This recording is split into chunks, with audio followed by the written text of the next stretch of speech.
Hi friends, welcome back to our channel. ఈరోజు వచ్చేసి evening నుంచి ఆఫ్టర్నూన్ రొటీన్ మీతో షేర్ చేసుకుంటున్నాను. ముందుగా లేవగానే యాజ్ యూజువల్గా డైలీ చేసే పని ఒక్కొక్క రోజు ఒక్కోలా ఉంటుంది రొటీన్ అనేది. సో ఇక్కడ వచ్చేసి వాకిలి ఊడ్చేసి నీళ్ళు చిమ్ముకుని ముగ్గు అయితే పెట్టేశాను. ఈ ఇండోర్ ప్లాంట్స్ అయితే గ్రోత్ తగ్గిపోయింది. ఈ ప్లాంట్స్ తీసుకుని 5 years అలా అవుతుంది. ఈ మధ్య అయితే వీటిని పట్టించుకోవడం లేదు. రైస్ కడిగిన వాటర్, అలానే చికెన్ కడిగిన వాటర్ పోస్తూ ఉంటాను. ఇక్కడ వచ్చేసి రైస్ అయితే ముందుగానే కడిగి పెట్టేశాను, కుక్ అయిపోయింది. అదే ఇక్కడ చూపిస్తున్నాను. కర్రీ వచ్చేసరికి గోంగూర పచ్చిరొయ్యల కర్రీ ప్రిపేర్ చేస్తున్నాను. ఒక 5 or 6 times వాష్ చేసి తీసుకున్నాను. వింటర్ కాబట్టి ఎక్కువ పురుగులు అవి ఉంటాయి. మనం గోంగూర తుంచుకున్నప్పుడే చూసి తుంచుకోవడం బెటర్. అలానే వాష్ చేసుకునే ముందు అయితే టబ్లో గోంగూర వేసి నిండుగా వాటర్ వేస్తే ఏంటంటే పురుగులు అవి కూడా బయటికి వచ్చేస్తాయి. మనం తీసుకున్న గోంగూరలోకి వాష్ చేసుకున్నటువంటి రొయ్యలు వేసి సరిపడా ఉప్పు, కారం, పసుపు మాత్రం అసలు వేసానా లేదా అన్నట్టుగా వేసాను. ఇక్కడ వచ్చేసి ఏంటంటే ఆనియన్స్ వేయడం లేదు. గోంగూర కొంచెం బాయిల్ అయిన తర్వాత పచ్చిమిర్చి వేసాను. వేసి మూత పెట్టి వాటర్ లేకుండా దగ్గరగా కుక్ అయిపోయిన తర్వాత పప్పు గుత్తితోటి స్మాష్ చేసి ప్రక్కన పెట్టుకున్నాను.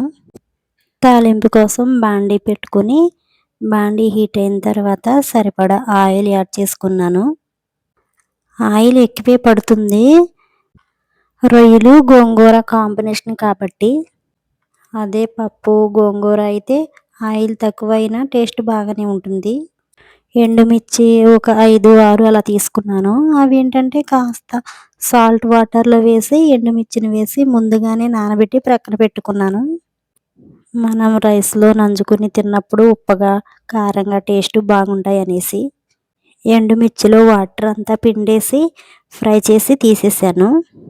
ఇక్కడ ఏంటంటే ఎండు రొయ్యలు ఆయిల్లో ఫ్రై చేస్తే బాగుంటాయి అనేసి ముందుగానే శుభ్రంగా వాష్ చేసి జల్లెడ బుట్టలో వేసాను. వాష్ చేసి ప్రక్కన పెట్టుకున్నటువంటి ఎండు రొయ్యలు కూడా ఫ్రై చేసేసి ముందుగా మెదిపి పెట్టుకున్న గోంగూరలో వేసాను. గోంగూరలో వేయకుండా గోంగూరకి సైడ్ డిష్గా కూడా నంచుకోవచ్చు. నేనైతే కలిపేసాను గోంగూరలోని.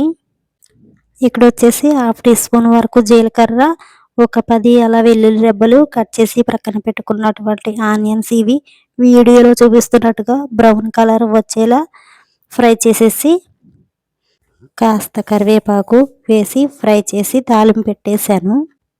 అలా మా లంచ్ కంప్లీట్ అయిన తర్వాత ముందు రోజైతే భీమవరం డీమార్ట్కి వెళ్ళాము. గాజు కంటైనర్లు తీసుకున్నాను. అవి ఎప్పటి నుంచో తీసుకుందాం అనుకుంటున్నాను. అవి ఏంటంటే గ్రోసరీ అనేది మనకు ఎన్ని రోజులకు వస్తుంది అనేసి తెలుస్తుంది. ప్లాస్టిక్ అయితే అసలు వాడొద్దు అంటున్నారు కదా.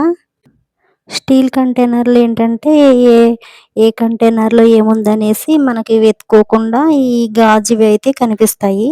ఇవి కిచెన్లో చూడడానికి అందంగా కూడా కనిపిస్తాయి. ఒక్కొక్క కంటైనర్ వచ్చేసి ఒక్కొక్క కాస్ట్ పడింది.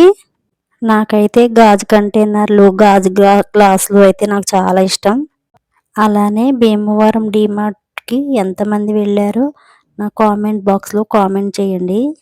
1 month ముందైతే ఒకసారి వెళ్ళాను డీమార్ట్కి. అప్పుడైతే ఒక 4 కంటైనర్లు అలా తీసుకున్నాను.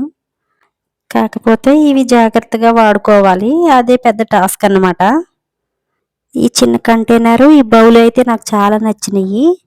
ఇక్కడ వచ్చేసి మచిలీపట్నం మంగినపూడి బీచ్కి అయితే వెళ్ళాము రీసెంట్గా. 1 month క్రితం అయితే వర్షాలు ఎక్కువ పడ్డ టైంలో అన్నమాట. అలానే చిలకలపూడి 1 gram గోల్డ్ షాప్స్కి అయితే వెళ్ళాము. మచిలీపట్నంలో అయితే మా ఫ్రెండ్ ఉంది, ఒక మంచి షాప్కి అయితే తీసుకెళ్ళింది. కొన్ని జ్యువెలరీ ఐటమ్స్ అయితే తీసుకున్నాను. నేనైతే బ్లాక్ క్రిస్టల్, బ్లాక్ బీడ్స్ తీసుకున్నాను. మా పాప అయితే ఇయర్ రింగ్స్, చైన్స్ తీసుకుంది. మేము ఇక్కడ స్టార్ట్ అయినప్పుడు అయితే వర్షం లేదు. పల్లిపాలెం అలా వెళ్ళేసరికి ఇంకా వర్షం స్టార్ట్ అయిపోయింది. ఇంకా ఏమీ షూట్ చేయలేదు. మా ఫ్రెండ్ వాళ్ళ పిల్లలు వాళ్ళ హస్బెండ్ మాకు చాలా బాగా రిసీవ్ చేసుకున్నారు. మాకు చాలా హ్యాపీ అనిపించింది. తనైతే నా 5th క్లాసు ఫ్రెండ్ అనమాట. ఒక 25 ఇయర్స్ అలా అవుతుంది. మా బ్యాచ్ అయితే 5 మెంబర్స్ అలా ఉండేవాళ్ళం. వాళ్ళందరూ కూడా మచిలీపట్నంలో దగ్గర దగ్గర ఊర్లే ఉన్నారు ఇప్పుడైతే. ఈసారి మచిలీపట్నం వెళ్ళినప్పుడైతే మీతో తప్పకుండా షేర్ చేసుకుంటాను. మంగినపూడి బీచ్కి వెళ్ళామే కానీ అసలు ఏమీ ఎంజాయ్ చేయలేదు, వర్షం కాబట్టి. ఈసారి వెళ్ళినప్పుడు అయితే తప్పకుండా షేర్ చేసుకుంటాను మీతోటి. చిన్న చిన్న క్లిప్లు అయితే తీసాము. వర్షం కాబట్టి ఫోన్లు కూడా తడిసిపోయేంత వర్షం, తీయడానికి కూడా లేదు. షార్ట్ వీడియోలు అయితే షేర్ చేసుకుంటాను, చిన్న చిన్న క్లిప్లు. మీలో ఎంతమంది ఈ మంగినపూడి బీచ్కి వెళ్ళారో నాకు కామెంట్ బాక్స్లో కామెంట్ చేయండి. ఈ వీడియో మీకు నచ్చినట్లయితే లైక్ చేయండి, షేర్ చేయండి, కామెంట్ చేయండి. Thank you for watching.